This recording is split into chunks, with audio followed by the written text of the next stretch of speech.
తెలంగాణలో కాంగ్రెస్ ప్రభుత్వం ఎన్నికల హామీల్లో భాగంగా ప్రకటించిన 2 లక్షల లోపు రైతు రుణ మాఫీ తుది విడత చెల్లింపుకు ముహూర్తం ఖరారైంది.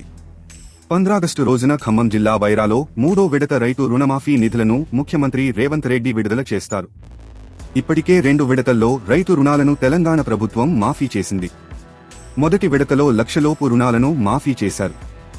రెండో విడతలో 1.5 లక్షల రుణాలను మాఫీ చేశారు. చివరి విడతలో 2 లక్షల్లోపు రుణాలను మాఫీ చేయనున్నారు. తెలంగాణలో చివరి విడత రుణమాఫీని స్వాతంత్ర్య దినోత్సవం సందర్భంగా గురువారం ఖమ్మం జిల్లా వైరాలో సీఎం రేవంత్ రెడ్డి ప్రారంభిస్తారు.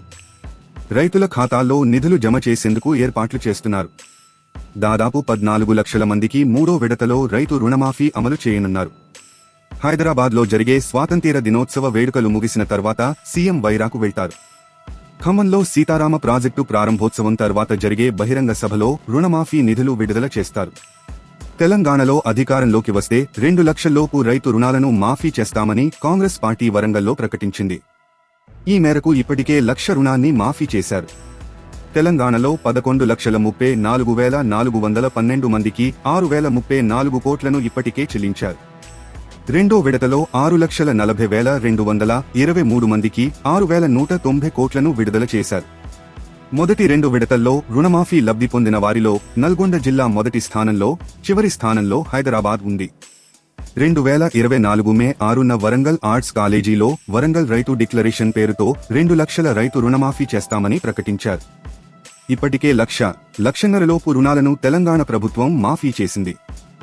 ఆగస్టు నాటికి మొత్తం 2 లక్షల రుణమాఫీ పూర్తవుతుందని గతంలో ప్రకటించారు. ఆగస్టు 15తో 2 లక్షలోపు రుణాల మాఫీని పూర్తి చేయనున్నారు.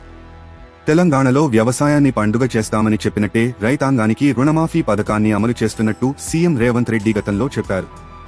బ్యాంకుల్ని మోసం చేసే ఉద్దేశంతో రుణాలు తీసుకుని దివాళా తీశాయని మభ్యపెట్టి దాదాపు 14 లక్షల కోట్ల రూపాయలు బ్యాంకులకు ఎగవేశారని ఆరోపించారు. ఆగస్టు నెలాఖరులోపు రైతులకు 2 లక్షల రుణమాఫీ చేసి చూపిస్తామన్నారు. జూలై, ఆగస్టులో చరిత్రలో నిలిచిపోతాయని రేవంత్ రెడ్డి చెప్పారు. దేశంలో ఏ రాష్ట్రం కూడా 31,000 కోట్ల రుణమాఫీని చేయలేదని రేవంత్ 2వ విడత నిధుల విడుదల సందర్భంగా చెప్పారు.